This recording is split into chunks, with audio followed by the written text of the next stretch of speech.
اور مجھے میرے خونی رشتہ دار اور خاندان کے لوگ جو آئے ہوئے ہیں سامنے، مجھے ذمہ داری سونپی ہے کہ میں ان کی گردنیں اڑا دوں۔ اس طرح ہر صحابی کو کہیے کہ وہ اپنے اپنے خونی رشتہ داروں کی گردنیں اپنے ہاتھ سے اڑائے۔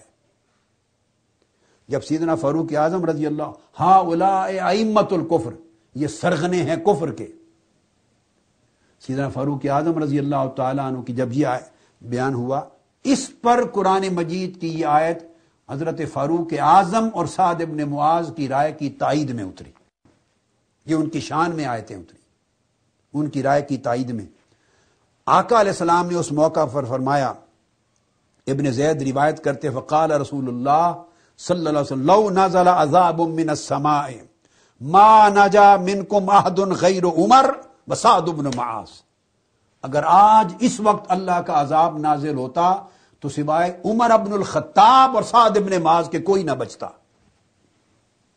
اور یاد رکھ لیں، کسی کے ذہن میں کوئی اور خیال جائے تو باقی انہی کا مشورہ مذکور ہے۔ ان کی رائے کے اوپر اللہ نے آیتیں اتاری، اور ان کی رائے کو اللہ رب العزت نے توثیق فرمائی، اور آقا علیہ السلام نے فرمایا کہ ان کے سوا کوئی عذاب سے نہ بچتا۔ جن نفوس قدسیہ پر قدم قدم پر لمحہ بلمحہ زندگی میں آئے روز جن کی تائید میں قرآنی آیتیں اترتی، جن کی شان میں قرآنی آیتیں اترتی، جن کے حق میں اللہ کی رضا کی ضمانت پر قرآنی آیتیں اترتی، جنہیں جنت کی گارنٹی دی جاتی ابدا، ان کے بارے میں یہ گمان کرنا معاذ اللہ کہ وہ منافق تھے یا منافق ہو گئے، استغفر اللہ العظیم، ایسا کہنے والا سوچنے والا اپنے ایمان کی فکر کرے۔ جن کے ایمان کا ضامن اللہ رب العزت ہے، گارنٹی قرآن دے رہا ہے، جن کی شان میں آیتیں اتر رہی ہیں، جن کی رائے کی تائید میں اللہ کی آیتیں اتر رہی ہیں۔ یہی المیزان، تفسیر المیزان، آیت اللہ محمد حسین طباطبائی کی جز 9، ایک اور قرآن مجید کی آیت کریمہ ہے، سورہ انفال کی۔ اللہ رب العزت نے ارشاد فرمایا، یا ایھا النبی حسبک اللہ ومن اتبعک من المؤمنین، اے ایمان والو، یار اے میرے محبوب نبی، آپ کے لیے اللہ کافی ہے اور وہ مومن کافی ہیں جو آپ کی اتباع اختیار کر چکے ہیں، آپ کی پیروی میں آ گئے ہیں۔ یہ آیت نمبر 64 ہے۔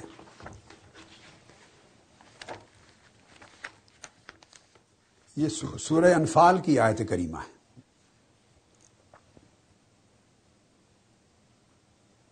اب اس میں آیت اللہ طباطبائی وہ بیان کرتے ہیں، ایک روایت تفسیر البرہان کی لے کر وہ لکھتے ہیں کہ نازلت هذه الآیہ فی علی بن ابی طالب رضی اللہ تعالیٰ عنہ، کہ یہ آیت حضرت علی شیر خدا کرم اللہ وجہ الکریم کی شان میں نازل ہوئی، اور بعد میں وہ لکھتے ہیں کہ صرف حضرت علی تک اس آیت کے معنی کو معصور کر دینا، وہ کہتے ہیں اقول ولفظ الآیہ لا یساعد علی ذلک، یہ آیت کریمہ کے الفاظ صرف علی شیر خدا کی شان تک اس کے معنی کو معصور کرنے کی تائید نہیں کرتے، کیونکہ حسبک اللہ ومن اتبعک من المؤمنین جمع کا صیغہ آیا ہے، جتنے مومن آپ کی پیروی میں آ چکے ہیں وہ کافی ہیں۔ اس لیے کہتے ہیں تنہا ایک فرد کے لیے نہیں جائز۔ پھر وہ دوسری روایت لاتے ہیں حضرت عبداللہ ابن عباس رضی اللہ تعالی عنہ سے، اور وہ کہتے ہیں کہ یہ آیت اس واقعہ کو ریفر کر رہی ہے۔ یہ بات میں اس لیے کہہ رہا ہوں کہ یہ سورہ انفال میں آئی، اور سورہ انفال مدنی سورت ہے۔ یہ ایک اعتراض ہوتا ہے کہ جس واقعہ کو ریفر کر رہی ہے سیدنا فاروق اعظم کا، ان کا قبول اسلام مکی دور کے اوائل زمانہ میں تھا، وہ واقعہ مکی دور کا ہے، اس لیے میں عرض کر رہا ہوں۔ وہ کہتے ہیں کہ پھر یہ واقعہ تو مکی دور میں پیش آیا، سورت مدنی ہے اور آیت مدنی سورت کی ہے، تو یہ کس طرح اس کا اطلاق سیدنا فاروق اعظم پہ ہوگا؟ اس کے دو جواب دیے جاتے ہیں۔ میں ایک جواب پر پھر اعتراض وارد ہوتا ہے کہ یہ اتری تو اس وقت تھی مکی دور میں، مگر آقا علیہ الصلوۃ والسلام نے بعض اوقات کئی صورتیں ایسی ہیں جو بعد ازاں مدنی دور میں بھی مکہ میں اتری، مگر آقا علیہ السلام نے پوری صورت کے سیاق و سباق کے اعتبار سے جب ان کو اللہ کی توفیق سے اور توقیفی اور الوہی ہدایت کے تحت جب ترتیب دی اور لکھوائی تو ان کو اس مدنی صورتوں میں لکھایا۔ میں اس جواب کی طرف نہیں جا رہا ہوں، میں نے صرف کوٹ کر دیا، یہ تفاسیر میں یہ جواب آیا ہے کہ آقا علیہ السلام نے اسے اس مقام پر لکھایا۔ میں اس جواب کی طرف نہیں جا رہا ہوں، اس کو ارجح اور اولا نہیں قرار دیتا، بلکہ میں ارجح اور اولا اس تفسیر اور تعیل کو قرار دیتا ہوں کہ مدنی صورت میں ہی اتری، مگر یہ ریفر کر رہی ہے میرے محبوب وہ جو اوائل دور میں جب ہر طرف مشکلات تھی، مصائب تھے، آلام تھے، کوئی کلمہ پڑھنے کی جرت نہیں کر سکتا تھا، ان حالات میں جو کفر کو چھوڑ کر ہزاروں عداوتوں اور دشمنیوں میں جب کوئی دفاع کرنے والا نہ تھا، کمزور لوگ تھے، دار ارکم کے اندر بیٹھ کے اللہ کا نام لیا کرتے تھے، اس زمانے میں جو لوگ قبول اسلام کر کے آ گئے وہ، اور پھر اس کے بعد پھر غلاموں کا ایک تانتا بندھا چلا جاتا رہا، تو اللہ اور اللہ کے بندوں میں سے وہ لوگ جو اس زمانے میں آپ کی غلامی میں آ گئے تھے وہ کافی ہیں، کوئی کھٹکا نہیں ہے اسلام کو۔ اتری اسی مدنی دور میں، مگر ریفر کیا جا رہا ہے اس زمانے کو، اور اس کی تابعیت میں بعد کے دور کا تسلسل ہے مدینہ طیبہ تک۔ میں اس تعویل کو ترجیح دیتا ہوں، لہذا اس میں عبداللہ ابن عباس رضی اللہ تعالیٰ عنہ کی روایت آیت اللہ طباطبائی تفسیر المیزان میں، جو اہل تشیع حضرات کے بڑے جلیل القدر عالم اور مفسر ہیں، وہ کہتے ہیں کہ جب لما اسلم عمر رضی اللہ تعالیٰ عنہ قال المشرکون قد انتصف القوم من اليوم، وہ کہتے ہیں جب سیدنا عمر فاروق رضی اللہ تعالیٰ عنہ ایمان لے آئے اور انہوں نے قبول اسلام کیا تو مشرکون نے، کفار اور مشرکین مکہ نے کہا کہ ہمارے کل مکہ کے کفار و مشرکین کی آدھی قوم کٹ گئی، آدھی قوم کٹ گئی، ہماری طاقت ٹوٹ گئی، کمر ٹوٹ گئی۔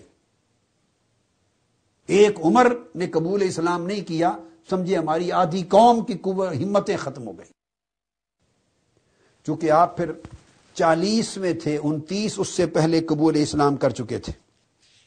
اور بعض روایات میں آتا ہے 44 کر چکے تھے آپ، 45 میں تھے،